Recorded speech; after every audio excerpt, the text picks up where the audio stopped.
Welcome to Spartan Up Podcast here in the Amy Barn in Pittsfield, Vermont. Behind the camera, we have Marion, who I'm going to acknowledge first and foremost. We have Chris Irving, who is joining us from Spartan HQ. We have Sephra beside him. We have Colonel Nye beside her. And I'm Johnny Wade, as always. This week, we have Vanessa O'Brien. Vanessa is most famous for having completed the Explorers Grand Slam. You're going to find out what that is, but more importantly, you're going to find out how she can show you how to apply what she's learned in extreme adventure to day-to-day life. Because she's also been very successful in the corporate world, and we're going to find out all about that.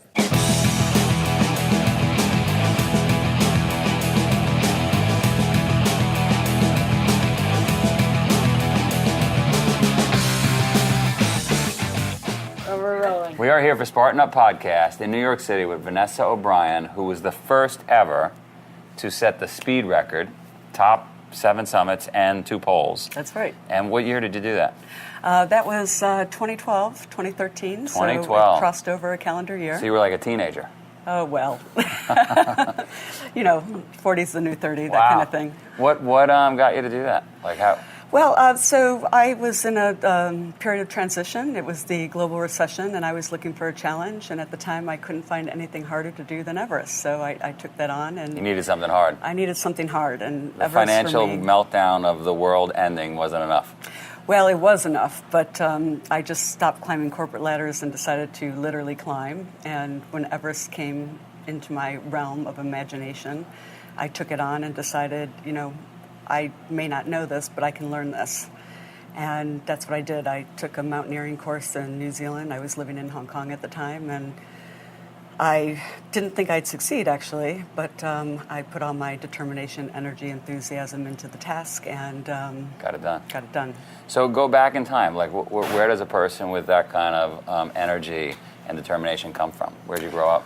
Ooh, do you have a pendulum and a couch that we can take this forward? No, it's some of it will stem from childhood. How you're raised. I think parents' expectations. But a lot of it stemmed from a corporate background. So I had the opportunity to work for GE and Jack Welch. And, he was one of the great business leaders of our time. Many, many books, more than I could ever write or opine about. But he had 3 principles, and that was speed, simplicity, and self-confidence. So those were the 3 principles I took really to the mountains with me. And I think they all apply. Speed is really a key thing about the mountains. You don't want to spend a lot of time once you start the ascent. Right. Simplicity, you want to take the least amount that you can with you, keep it simple. I don't have to say stupid after that. And then, self-confidence, you need to really believe in yourself, especially when times get tough. You've got 40 below, temperatures, 40-mile-an-hour winds. You really need to not let your mind win over that mental willpower and keep going. Don't feel sorry for yourself. But so when he had these 3 principles, did they apply not just to people, but to the business in general? They apply to the business for sure, but I think they easily apply to any sort of adventure sports, any sort of expeditions. Or anything you want to be successful anything. at. Yeah, they're right? really key for success in general. So I found it very easy to take the business skills and apply them to any sort of expeditions. And where'd you grow up? I grew up in Grosse Pointe Farms, Michigan. On a farm. Well, it's there's 5 Grosse Pointes, so and Grosse Pointe was one of the automobile neighborhoods of the time. Detroit, of course, now is not what it used to be, but once upon a time it was Motown, and then it became Motor City. But today it was, kind of known for almost a Harvard Business Review case study of a city that failed because of corruption at a political level. And so, what perfect childhood, Leave It to Beaver kind of household? Like I'm just trying to dig in because there's people out there that are watching and saying, how do I get to the level she got to? Yeah. Right? Actually, no. Funny enough. I would say perfect childhood, I want to say National Lampoon's like European Vacation, but, it was brother, sister, mom, dad kind of thing, immigrants, who came from Europe. But there was tragedy. And that tragedy was the death of my brother when we were, sort of 14, 15. He was 1 year younger, and he was in a boating accident. And when things happen, when tragedies happen to families, and say a son dies, or the natural order of things don't happen, where the grandparents die before the parents and the children, it tends to be a disruptor. And in a case like that, what happened is that my parents divorced immediately because they couldn't cope with the tragedy. And so I was left pretty much alone in the house with the parents divorcing, not wanting to be in the family home, which reminded them of the death. And so I grew up really alone and developing a sense of community with my friends who became my nuclear family. So it was not a normal, by society standards, upbringing. It's only normal to me. And do you think that whole experience helped push you forward in business? Clearly you did very well in business. Yeah, I think it's funny, it gives you a chance to determine early on who you are or who you are going to be, but also to experiment. So I had just as much of an opportunity to maybe go the wrong way, to mess things up, to not take responsibility. But I was forced maybe early on to realize that there wasn't a safety net, and that the safety net I would have to develop would be really all the skills and experience and knowledge I would acquire. And those were things that people couldn't take away from me. And that became kind of an important aspect that I learned over time. And what I really like people to take away from is when you go from a banker to a mountaineer, let's say 25 years in banking, and you do something radical. Say I couldn't find anything harder to do, which some people take as sort of a flip response. But the reality is that I knew, with all the experience, knowledge, and skills that I had banked, pardon the pun, that I could always go back. I could always go back after the recession had ended.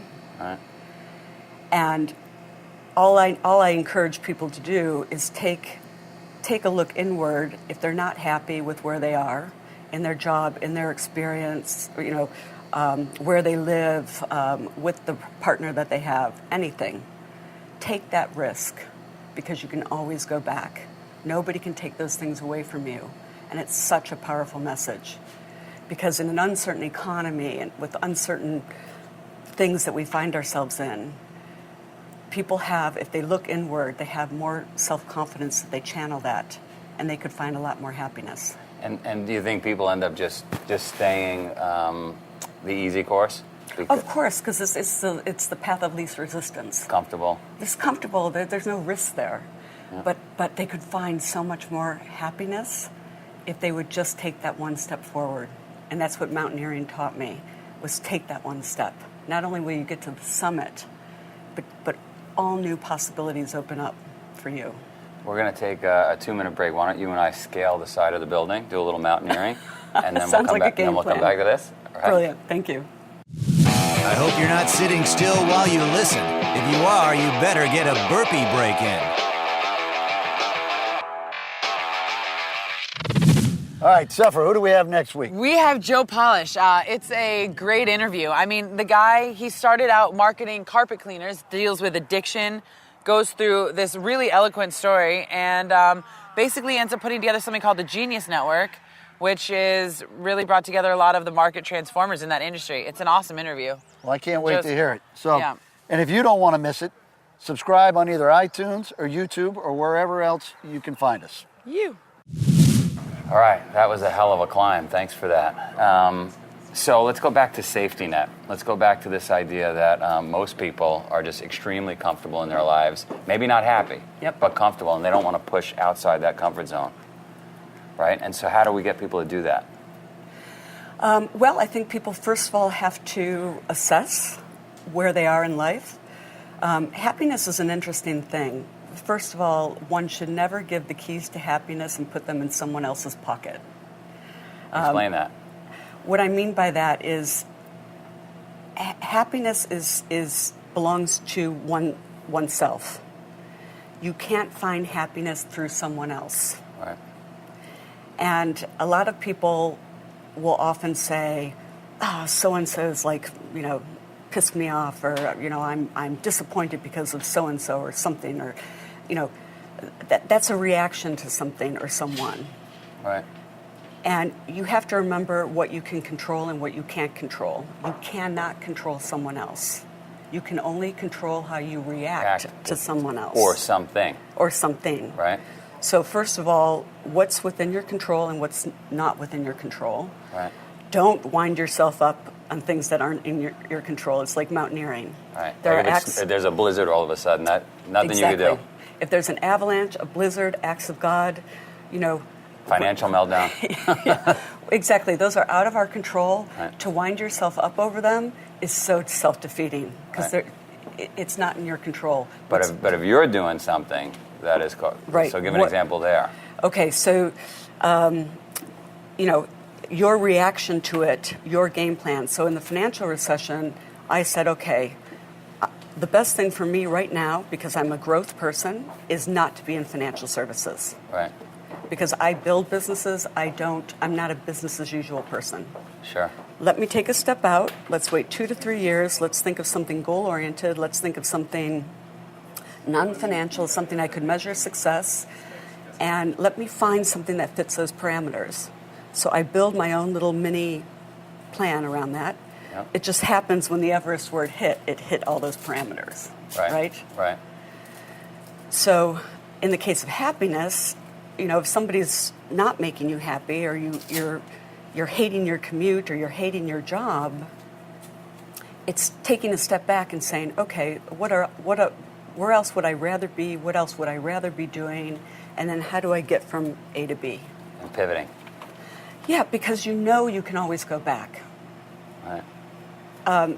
Because those knowledge, skills, and experience are yours. You can always go back, and that's why people, if they take that step, they have a data point. I like it. I don't like it. Now I know what to do. If they never take that step, no data point. Right. So then you're stuck where you are. Yeah. What I'm trying to say is that there's less actual risk than people think. Got it. Because they think they think their life is going to be completely disrupted. Right. Just go back. But back they home. can go back. Right. You can always go back. You can always go back. You can go sideways. You can do all these other pivoting things. And people think, oh, no, I can't change. And people are afraid of change, but make change your friend. That's what the mountaineering has taught me. I would never have been in a Guinness World Record. I would never have achieved, the summits. And by the way, the summit is never the goal, as you learn. It's getting back down. Sure. Yeah, and right. It's about the right. journey and all these right. other things. But, you learn so much on an 8-week expedition, about yourselves and pushing boundaries and things like that. And, much more than you would accumulating a closet of clothing or, a brand new sofa or anything like that, where you would apply, Sure. your resources. So the big takeaway is take the risk. It's not as big a risk as you think, and you could always go back. Let's apply that lesson you just spoke of to an actual experience. Okay. So you're telling the people out there, whether it's a mom, a monk, a business person, take the risk, get uncomfortable, because you could always go back. I would imagine that happened in mountaineering. Yeah, I mean, sometimes you have to know when to turn back, or you would never live to climb another day. Right. So Getting down is more important than getting to the top. Yeah, and a great example is after these adventures, the eight summits, and then the 2 poles, I have been to K2 in Pakistan, which is the second highest mountain, for the last 2 years. More dangerous. Much more dangerous, much more technical, and it's a beautiful country. Pakistan, it has the 2nd, 3rd, 4th, 5th largest glaciers in the world out of the North and South Pole, and it has over 150 peaks, over 7,000 meters, that are the most highest and precipitous peaks in the world. So, they call it the Valley of the Mountain Gods. It's just fantastic. But K2 itself is a very hard, treacherous mountain. So the first year, in 2015, we got up to Camp 2. It was an El Nino year. We had to turn back. Last year, we got up to... How hard is that to turn back? Oh, it's so hard. You spend up to 8 weeks planning an expedition, a year of training. You organize an expedition. You go. You have, your heart set on something. But whether you could taste it. It's right. Well, yeah, but the thing is, it's climate change. El Nino is making the world warmer. So, the effect of a mountain is that you've got rocks that have been, clenched in snow and ice now launching like bullets at you, as you're climbing. And theoretically, that shouldn't be happening. The snow, your crampons no longer have purchase because the ice isn't there that should be there. So very hard to turn back. We go back another season. We get one campfire and a massive avalanche. Destroys all the tents, equipment, and supplies. So again, so hard to make that determination to turn back. But again, the mountain is always there. You have to fight another day. You can always go back. Is it painful? 2 years in a row? Of course it's painful. But at some point you have to realize if you continue, you take the risk of becoming a statistic. One of the 84 people, that have plaques to memorialize the death of the mountain and to become a casualty on that mountain. So better to be a person than a plaque. Correct. So I would rather climb at another time and reach the summit. So you got to be smart about it. Always these risk-adjusted things. When to turn back, when to, pivot, when to take. But it goes right to your point, right? Take the risk, and you could always turn back. You can always turn back, and it's always there. That's just another example of pivoting, knowing when you want to, kind of claim your glory, when to go, when to stay. By the way, when it's all said and done, it makes it that much more fun that it took 3 times or 5 times or... Yeah, and right? and the sense of satisfaction that you had to put that much effort into it.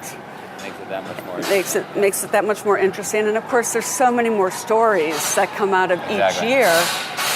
Success stories after success stories are quite boring. There's so many wonderful stories that come out of the aborted attempts. That's right. I never really tell the story in long form, but my first ever attempt at Everest was a failure, and then it became a huge success because every entrepreneur will tell you that you have to fail first. Gotta fail. No, I'm a big believer that failure is actually the road to success. Correct. Right? And if somebody told me, well, you have to fail first, I would have been like, sounds ridiculous. Right, there's the door, sod off, I don't want to listen to you. But when it happens to you, you understand why. Yeah. Because suddenly you're all ears, you're doing everything right, you're taking notes, and you're not going to get it wrong. And I could never You're not sloppy. You're not sloppy. And I could never have had the success I have if I didn't fail first. So also, if people do fail, don't freak out. It's just a road. You're normal. Yeah. It's okay. It means you're about to succeed. I love it. You're awesome. Cheers. Notice she is not cold. I have a jacket on. See ya. Thank you. All right, well, I found that pretty interesting. That's a very interesting woman, and I really liked her philosophy. I don't know if it's hers or she borrowed it, but the 3 S's: the speed, simplicity, and self-confidence, and how that applied to mountain climbing, but obviously how it applied across the board. Whether you're in a boardroom, whether you're playing a sport or whatever, whether just how you can how you can apply those lessons to whatever you're doing. So I think that was a great takeaway. What do you think? I think she's awesome. I mean, the Explorers Grand Slam. How many people have actually done that? Does anyone know? How many women? I think sometimes we fall into a trap because we speak to so many incredible people doing so many incredible things. We start to take for granted what it is to climb a mountain. We take for granted what it is to go to the South Pole. Yeah. So the Explorers Grand Slam, it's getting to South the top Pole of again. all 7 summits, going to the North Pole and the South Pole. Most people, as in 99.999%, will never do any of those, let alone all of those. Right. The incredible thing about what she did is she did it as a speed thing, where she said, I'm going to set out to do this as one of the fastest people in the world who have ever completed this. And you just look at the logistics that go. I've climbed one of the 7 summits, not one of the hardest ones. And the logistics... Is that Aconcagua? That go into that. seemed like, the biggest thing I've ever done in my life. But then you stretch that across 7, most of which are more complex. The South Pole, one of the hardest places in the world to get to. The North Pole, which is as far from the South Pole as you can get. Yes. By definition. Unless you're on the moon. And doing it all quickly. Like I just want to stop for a second and say that is unbelievable that somebody can do that. But the interesting thing too is this is somebody who's had success in other areas in life as well, and was quick to point out that a lot of those same skills transfer over. And so when we talk to people who are successful in sport, a lot of what made them successful in sport are the same things that would make us successful. As Joe says, whether you're a monk or a mom or a mechanic, it's the same stuff. Grit, endurance, not giving up, going for it at all costs, dealing through adversity, all of those things. Just checking them Just off. done, got it. That just sounds keep like going. a bull charging through a wall. That doesn't include. Don't you think you need to be like that sometimes? You need to have Endurance you need maybe sometimes. you need to have energy that moves you forward, but you also need to have thought and move forward smartly Maybe. and save. Right, and save energy when you need to save energy, right? And so there's got to be knowledge and experience and intellect involved in all of that as well. It cannot just be, can I run through the wall or not? You got to figure out, can you run through the wall without getting hurt? Yep. That kind of thing. So I think she's got all of that. I think, and I really respect and honor her vision on that. But I think there's a lot of people in the endurance race, extreme sport world who don't really put a lot of thought. But in, I and they just I look at the Agoji that you put on here. Yeah. And or the one that you do in China and all over the place. And I think a really cool thing about that is it's actually trying to draw these athletes away from the testosterone fueled head down smash through everything, because if you're going to make it through 60 hours and you're taking away from the race too, it's more into the experience. And so you guys are really focused on the mental side of things. So in terms of Agogi, how are you drawing that in? Yeah. So I mean, just taking those principles that you talked about and then showing that they can be applied towards everyday life. I think that's one of the biggest things with Agogi. It's not just go, go, go. It's not just, lifting heavy things or thoughtless. There's some tactical. And you guys make them do some you make them do homework ahead of time. They have to come prepared, and you make them know their true north. And I don't know if we did. and they teach them skills. Right, but I'm saying I don't know if we did it on this one, but in past we've done the obituaries where they've had to write.